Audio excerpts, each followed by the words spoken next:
Once upon a time, there lived a woman named Chiamaka. Not the kind of woman you meet and forget, not at all. Chiamaka was beautiful, not the loud, flashy kind of beauty that screamed for attention, but the quiet, graceful kind that turned heads without trying. Her smile could calm a storm. Her eyes, deep brown pools, held stories she never told anyone. But beneath the quiet elegance was a secret she guarded with her life. Chiamaka was a millionaire. She owned 3 thriving catering companies, 2 event centers in Lekki, and shares in one of the fastest growing fintech startups in Lagos. Yet nobody, not even her husband, knew this. She didn't wear designers. She didn't drive a Range Rover. Instead, she wore simple Ankara gowns, packed her natural hair in a low bun, and drove an old Toyota Corolla. She did it all for one reason: to find love that was real. She had grown up in wealth, watched her parents fight over money and trust, and vowed that when it was her turn, she would do things differently. So when she met Obinna, handsome, kind and hardworking, she fell in love not with his bank account but his heart. Obinna was a public secondary school teacher in Lagos. He earned just enough to take care of himself and his widowed mother, Mama Wele. Chiamaka met him during a community cooking outreach her company secretly sponsored in Ajegunle. He didn't know who she really was, just that she sold local food and worked hard, and that was all. And she liked it that way. They were married 6 months later in a modest traditional wedding. Chiamaka paid for most of it behind the scenes, but let Obinna believe he handled everything. She moved into his small self-contained apartment in Agege and adjusted to the life of a regular wife. But that's when the real story began. Every morning, before the sun fully rose, Chiamaka woke up to prepare fresh food and send it to her mother-in-law, Mama Wele, who lived just 2 streets away. Mama Wele didn't like her. That was very clear from day one. She was suspicious of how a girl who sells food for Ajegunle has clean English and carried herself like one of those Lagos madams. But Chiamaka endured it all. After all, this was the life she chose. But one thing was beginning to wear on her. The disrespect was escalating. It started subtly, a comment here, a question there. Your stew's too sweet for person wey dey manage. Wetin be your secret? Or, you too fine to be ordinary seller. Abi you dey use juju hold my son? Chiamaka would always laugh it off.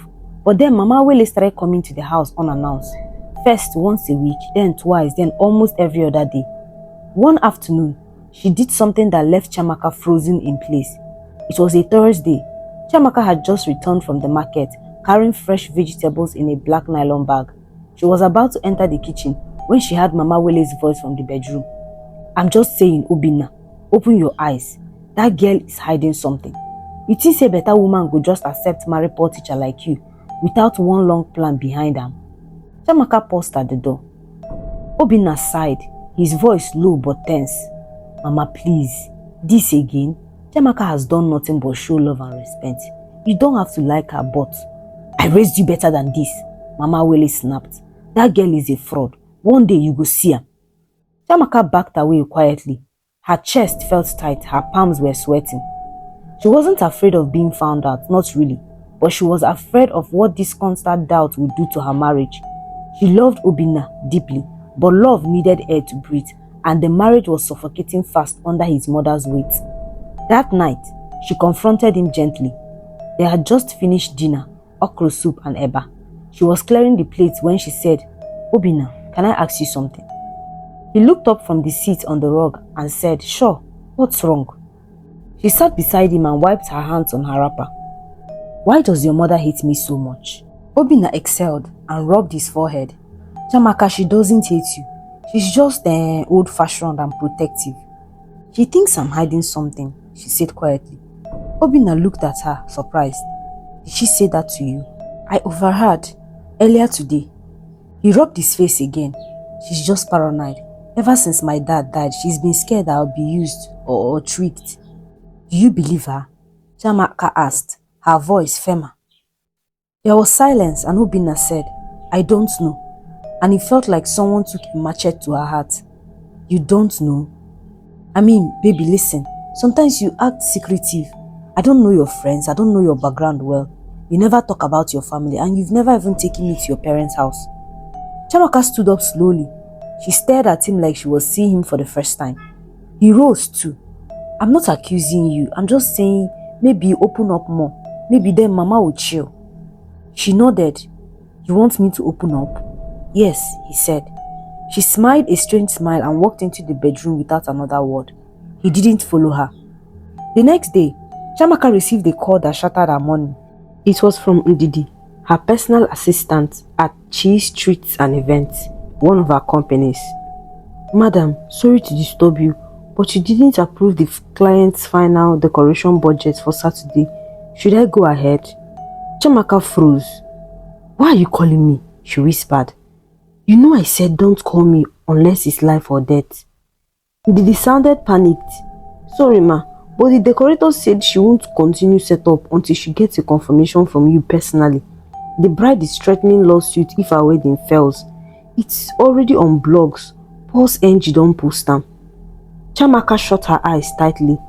Obinna was still asleep in the bedroom. I'll send a coded voice note on WhatsApp, she muttered. Give it to her, and please tell Umfon to stand in for me tomorrow at the event. Use her name. I don't want any leaks. Yes, ma. As she ended the call, Chiamaka stood in the kitchen breathing hard. She was cracking. This double life, this performance was getting harder to maintain. The business was getting too big to hide behind. And then, just as she turned around to make tea, she saw something. Mama Wele was standing at the kitchen door, her eyes narrowed. You never said you have business, Chiamaka. Chiamaka's blood went cold. Mama, she stammered. How long have you? I had everything. The woman said, Cheese Treats and Events, Abi. There was silence. Do you think you're smart? So all this pretend na lie. You don't use charm bland my pikin. Chiamaka dropped the mug. It shattered on the floor. Ma, it's not like that. I wanted to be sure of your son, that he loved me for who I am. Who are you? Mama Wele hissed. You are a liar. You came into this house pretending to be poor. You think in a film with the act? I didn't lie, Chiamaka said, tears forming in her eyes. I just didn't want to repeat my parents' mistakes. I needed to know. Save it, I beg. Mama Wele cut in. I'm going to tell Obinna everything, and if he has sense, he will throw you out. And she did. That night, Obinna came home from school visibly shaking. He had barely stepped in when he dropped his bag and looked me in the eye. Mama said you've been lying to me, he said, his voice hollow, that you are a millionaire, that you own multiple companies. She didn't lie. She didn't argue. She simply said, yes, I am. He sat down slowly, like his knees had given way. For how long? Before I met you. And all this time you let me believe you were poor? I wanted to know if you loved me, not my bank account. He was silent. I paid for our wedding. I furnished this house quietly. I didn't do it to belittle you. I did it because I loved you. Obinna looked at her like she was a stranger. But you lied, he said finally. I protected the truth. He shook his head. I don't even know who you are anymore. And then he walked into the bedroom and locked the door. The next morning, everything changed. Chiamaka woke up to an empty bed. No sign of Obinna. His bag was gone. His clothes were missing. There was a note on the pillow. I need time to think. Mama was right. Maybe this marriage is built on a lie. Chiamaka sank to the floor, the note in her hand, her world crumbling. She didn't cry. She didn't scream. She just stared. And then she stood up slowly, walked to her wardrobe and unlocked the box. Inside was an envelope marked, if the truth ever cost me everything. She picked it up, looked at it and smiled softly. Time to reset the game. The envelope felt heavy in Chiamaka's hand, not because of weight but because of what it represented. Everything she had prepared for this very moment. She walked to the dining table, sat down slowly and unsealed it. Inside were 4 documents. A notarized statement of her assets updated 3 weeks ago. A legal trust deed, naming herself as primary grantor with a clause to revoke any beneficiary. A copy of her original will, one nobody, not even Obinna, knew existed. And finally, a letter addressed to whom it may concern, stamped with her lawyer's signature. She read through them again slowly, her eyes glistening but looking fierce. These weren't tools for revenge. They were tools for protection, and now she would need them.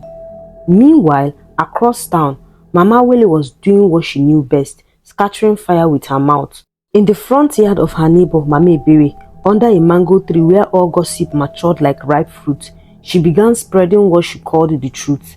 Imagine, she said, clapping her hand dramatically. "Na me go talk am with my chest, that girl na ritualist." The other women gasped. She dey pretend say she poor, but she get money pass Dangote and she hide am from my pikin. Cried Mama Nkechi. Why she go do that now? Na because say she dey find how she go kill Obinna quietly and carry everything. If no be God wey expose am, I for lose my only son. Did she confess? Asked another woman. She tell am herself, boldly, no shame. She even get companies for Lekki. A round of angry hisses went around. And when Mama Wele dropped the final punchline, "I dey go radio station tomorrow, make the whole of Lagos hear this wickedness, I no go keep quiet again." Back in Agege, Chiamaka stood outside in a simple gown and slippers, holding her phone and staring at the sky. Her world had cracked in the last 24 hours, but something inside her had solidified. She was done begging for love. She was done explaining her truth. Her phone rang. It was her lawyer, Dr. Dele Kuka. "Madam Chi," he said with a calm voice, "I just heard something strange on Twitter. Your name is trending. Your mother-in-law gave an interview on Lagos Echo FM. She said some wild things, rituals, fraud, witchcraft." Chiamaka blinked slowly. "She went public?" "Yes, ma. But don't worry. I've sent a takedown request already. Do you want to sue for defamation?" Chiamaka was quiet. Then she said, "Not yet. I want to wait." Dele hesitated. "There's something else. Obinna came to the firm this morning. He asked to be removed from the beneficiary clause in your personal trust. Said he doesn't want your money." Chiamaka laughed bitterly. That's the only honest thing he has done all week. But inside, a quiet ache twisted her stomach. He had meant everything to her. Every sacrifice she made was rooted in faith in him, and now that faith was in pieces. She stood there quietly, watching a group of school children walk by, backpacks swinging. One of them turned and waved at her. It was Adanna, a girl from the next compound. "Auntie Chi, I like your stew. My mommy say you are a queen in disguise." Chiamaka smiled faintly. A queen in disguise. That used to be a compliment, but now it felt like a curse. 2 days later, everything hit the fan.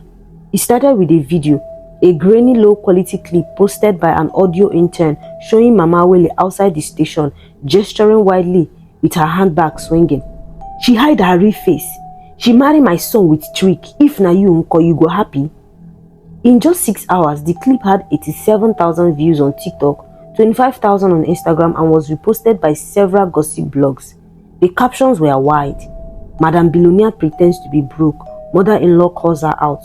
Food vendor or fraudster. Woman accused of witchcraft for marrying below her status. Chiamaka's secrets exposed." Her business line was ringing non-stop. Corporate clients were pulling out. Her brand was crumbling because one woman with a bitter tongue wanted the world to burn. But Chiamaka wasn't broken. She had been silent for too long. That same night, she put on a red gown, clean, simple, and bold. She applied a little makeup on her face, packed her hair in a neat bun, and started recording a video in her living room. With no tears, no makeup tricks, just her raw self. "Hello everyone, my name is Chiamaka Ezugu, and I want to tell you the truth." Her voice did not shake. "I was born into wealth. I didn't earn it. I inherited it. But I've worked hard to multiply it. I've never used it to deceive anyone. I've never done rituals. I have never scammed a soul." She paused. "When I met my husband, I was tired of being seen as a walking ATM. I wanted love, real eyes. So yes, I hid my wealth. I simplified my life and I tested hearts. I mean, men do that as well, right? When they want to know if they were really loved for who they are and not for their money. I know it's not traditional. I know some of you won't agree, but I've never harmed anyone." She leaned forward. "I built businesses that created over 200 jobs. I've donated anonymously to children's homes. I have 5 girls on full scholarship through the university, but none of that is trending, only the lie." She ended with, "If being honest makes me a villain in your story, then I'll have to wear that crown. But don't forget, I earned everything I have, and I did it without stepping on anyone's neck." She posted the video and logged off. By morning, everything flipped. The video went viral. Not because it was flashy, but because it was real. Comments poured in. She didn't owe anybody this explanation, but wow. This is the kind of women we should be protecting in Nigeria. Mama Wele should be ashamed. This woman is class. I mean, men also test women to know if they really love them. Support came flooding in. Influencers reposted her speech.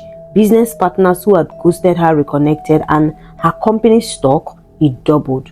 But one thing didn't return, Obinna. He hadn't called her even once, and that silence was starting to echo louder than every other sound. Until one evening, Chiamaka received an SMS. "I'm outside, can we talk?" She walked out slowly, her heart beating. Obinna stood by the gate, thinner than she remembered, holding a polythene bag of oranges. "I don't know where to start," he said. "Try," she replied, folding her arms. He exhaled deeply. "I messed up. I let my mother fill my ears. I didn't protect you. I didn't see the blessing I had." Chiamaka said nothing. "I don't deserve your forgiveness," he continued, "but I came to ask if you'd give me a second chance." She studied him carefully.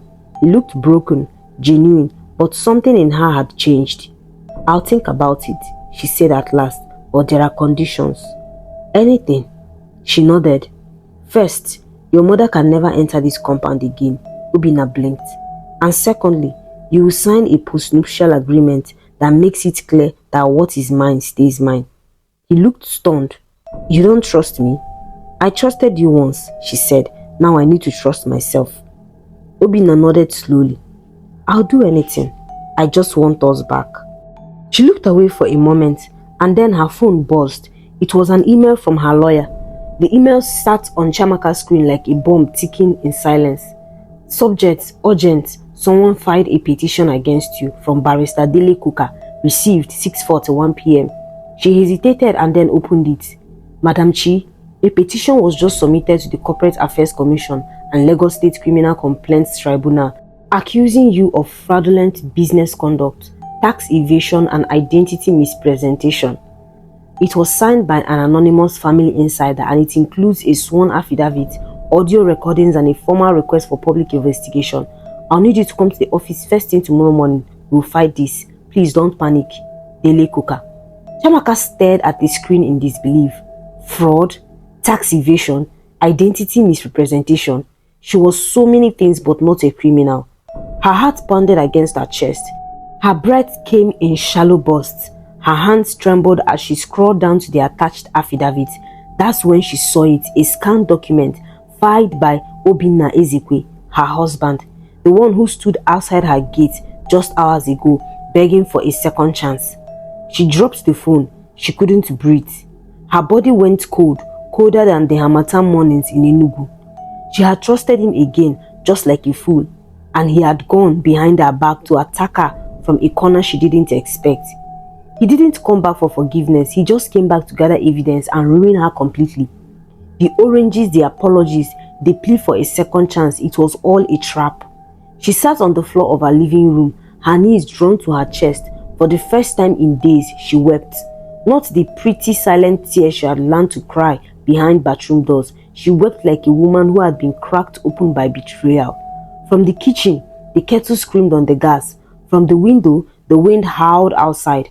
From her phone, messages buzzed as the story began to leak on blogs again. This time, not just as a gossip piece, but as criminal allegation. Her face was plastered under a bold title: Maxed Wife or Mastermind.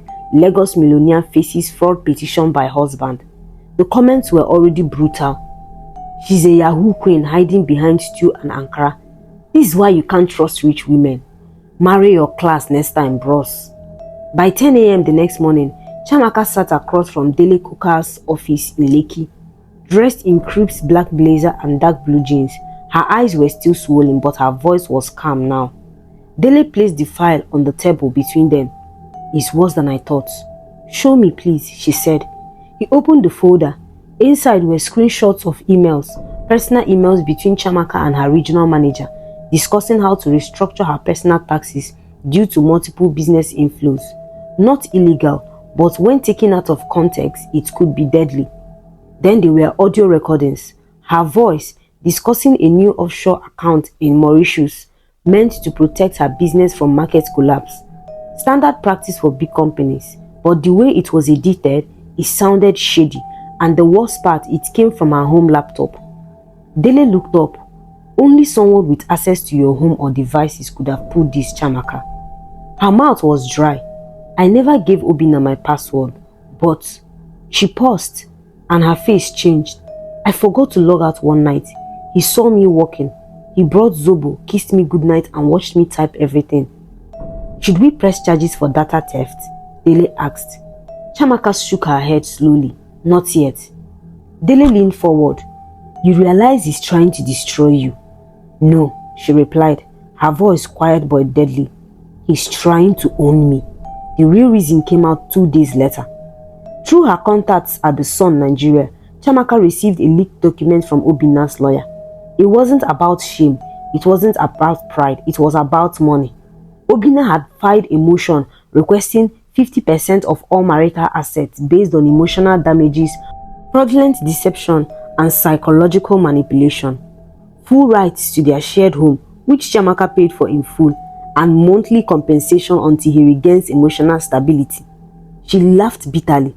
Emotional damages? He was suing her for the same thing he has always pretended to admire, her independence. She didn't cry this time. She got to work. First, Chiamaka arranged for a press conference, not to defend herself, but to set the tone.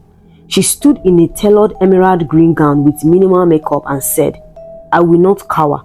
I will not be bullied by a man who feels entitled to what he did not build. Let the courts decide. Let the people decide. But most importantly, let every woman watching this know it is okay to test the waters before diving in. It was bold. It was honest. It went viral again, and slowly the public tide began to shift. Then came the day of the hearing. The courtroom was small and hot. Fans buzzed overhead. Lawyers whispered into files. Obinna sat on the left, dressed in a navy blue kaftan, looking nervous but smug. His mother sat behind him, fanning herself with a lace handkerchief. Chiamaka sat on the right, composed, hands folded over her laps. When the judge asked Obinna's lawyers to state the grounds for the petition, the room went quiet. The man stood, adjusted his agbada and began. We believe Mr. Obinna was psychologically manipulated, led into a marriage under false identity and emotionally abused. The defendant misrepresented her status, caused intense psychological trauma, and as such, the claimant deserves compensation for the deception that shaped the foundation of this marriage. The judge raised a brow. Do you have evidence? He smiled. Plenty, my lord. He submitted printouts, audio files, bank statements. Then he played one clip. Chiamaka's voice. They will never know I'm worth over 500 million naira. I need to keep that mask on. The courtroom gasped. The judge turned to her. Did you say this? Chiamaka stood up slowly. I did, my lord. But if you listen to the full audio, which I have, you will hear the context. She handed a flash drive to the clerk. The judge listened for 5 minutes, then turned back. You were talking about a strategy meeting with your staff? Yes, my lord.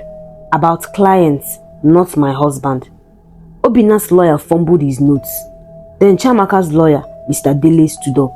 My lord, we have a surprise witness, someone who overheard a conversation that speaks directly to the intent of the petitioner. The door opened and Ndidi walked in. She was Chiamaka's former personal assistant. She stood in the witness box and said clearly, I saw Mr. Obinna copy files from Madam's laptop while she was in the bathroom. He asked me not to tell, but now that he's using those files to lie, I had to speak. The courtroom erupted. Mama Wele stood up and shouted, Ndidi, you this idiot! You want to scatter your destiny for this evil woman? The judge banged his gavel. Silence in the court. Obinna's face was pale now. He looked cornered. The judge leaned back in his chair. We will adjourn for full deliberation, but let me say this. Marriage is not a business transaction. If your heart is broken, go and heal, not sue for profit.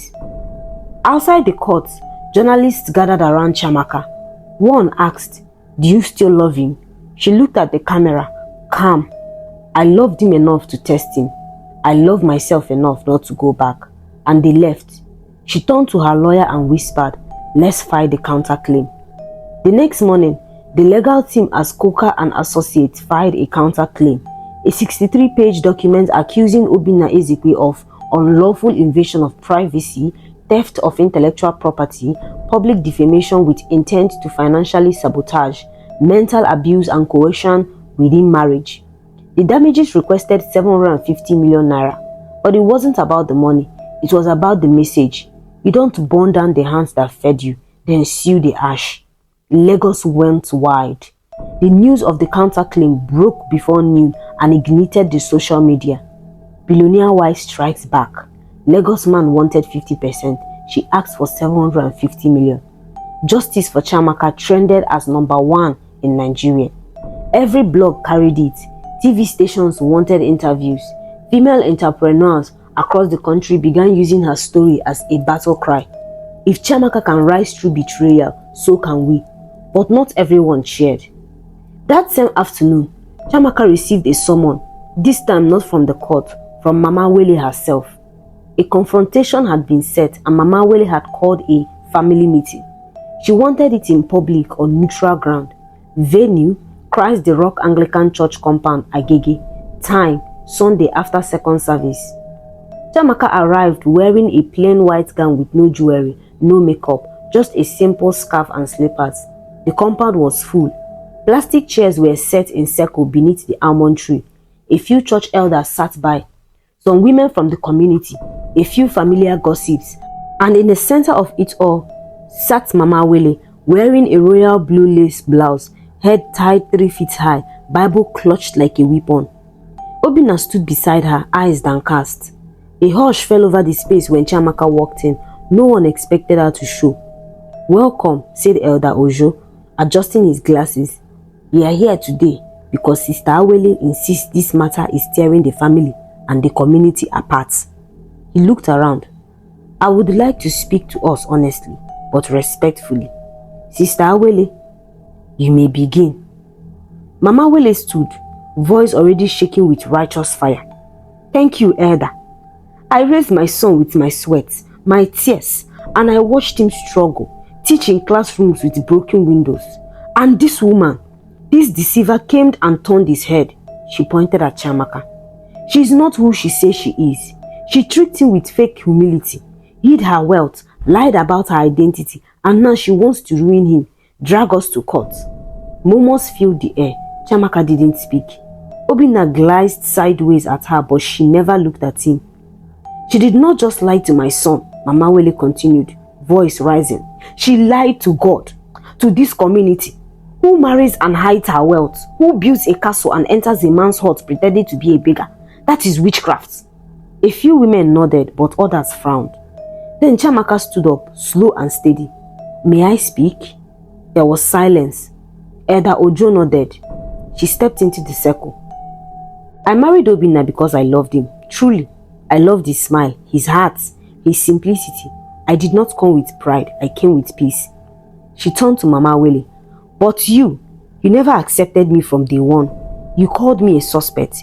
You insulted my food. You shamed me when I was only trying to serve. She raised her voice, not in anger, but in strength. You say I lied because I didn't wear my wealth like a badge, but maybe the problem is deeper. Maybe you were never ready for a woman you could not control. There was gasp. She turned to the crowd and said to them, tell me, if I came into the marriage with 3 cars, a driver, a house in Lekki, and said I love your son, would you believe me? They were silent. No, you would say I was desperate. I was a woman looking for a man to give me the title of Mrs., a witch and a fraud. So I hid it, not to trick him, but to test what was real. She looked at Obinna now and said to him, and you failed. He opened his mouth. She raised a hand and said, no, let me finish.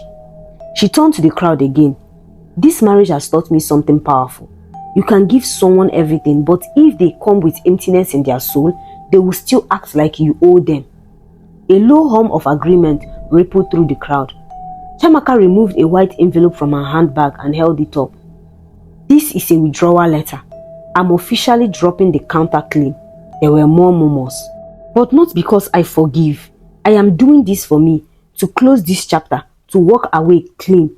Let him keep his pen and let me keep my peace. And then with slow steps, she walked out of the compound and didn't look back. But the story didn't end there. 3 days later, a shocking twist dropped on the internet. Obinna was arrested. Why? He had forged Chiamaka's signature on a business contract with a shady microfinance company weeks before the petition even began, trying to use her name to collect a 20 million naira loan behind her back.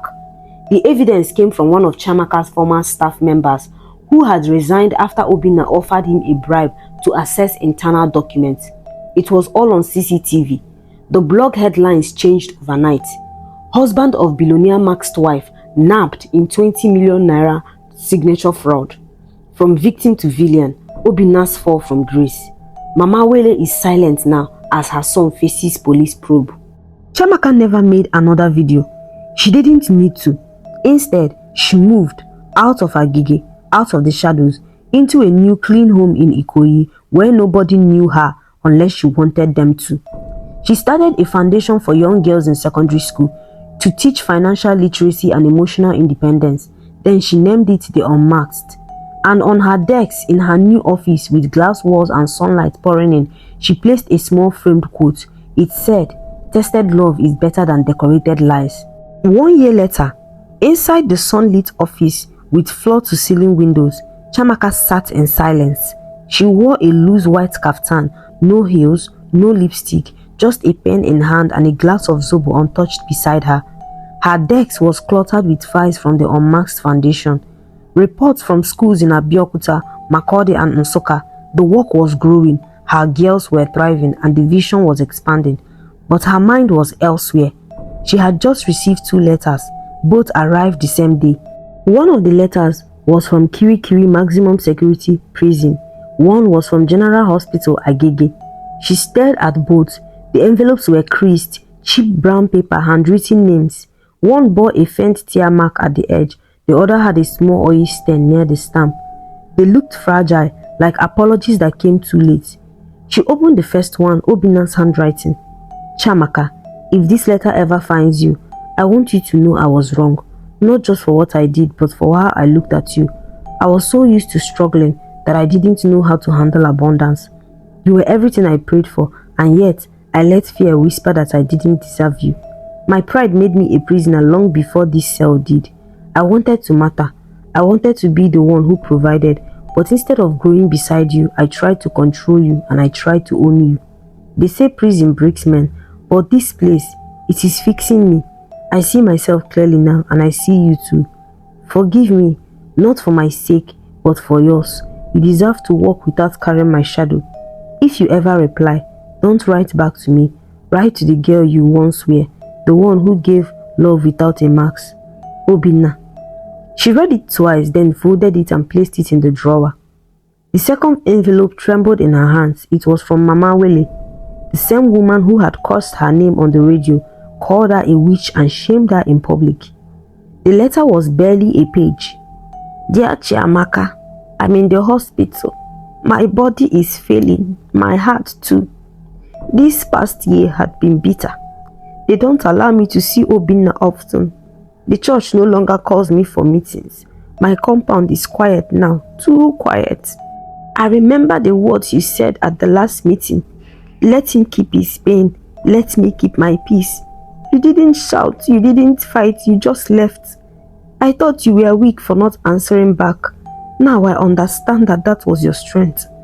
I don't expect you to visit, but if you do, I want to see your eyes again, one last time.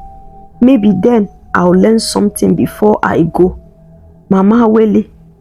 Chiamaka read the letter and sat still for a long time. Then she stood up, walked to her shelf and picked up a small wooden box.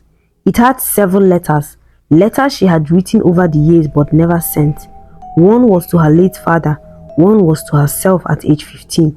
One was titled, "To the woman I will one day become." She brought out that one and began reading. "Dear future me, if you're reading this, you've probably made lots of mistakes, trusted the wrong people, cried in empty rooms, pretended to be strong when you were breaking inside. But I hope you didn't lose yourself trying to please people who never saw you clearly. I hope you stayed soft even after everything, and I hope above all that you learned when to walk away, because strength is not how long you hold on. Sometimes it is how boldly you let go. Love always, Chiamaka. She folded the old letter, picked up her phone, stared at the screen, then without blinking, she texted Dele Coca.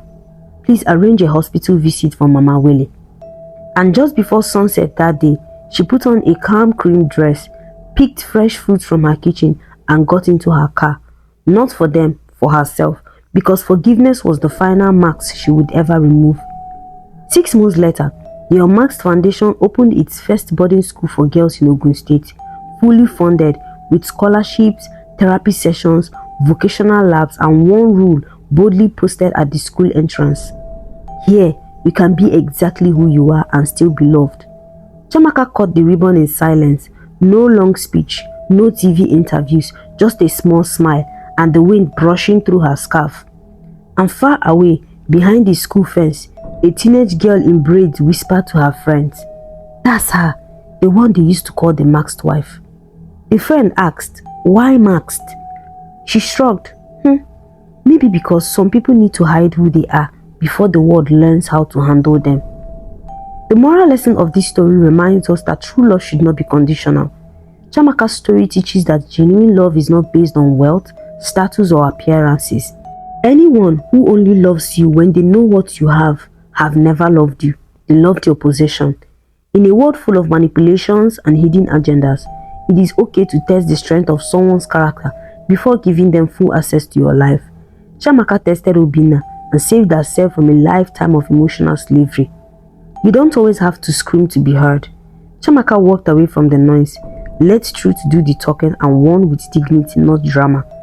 Mama Wele's controlling, suspicious nature destroyed her son's marriage. This story reminds us that elders must learn when to step back, and not all mother-in-laws have the right to meddle in their children's union.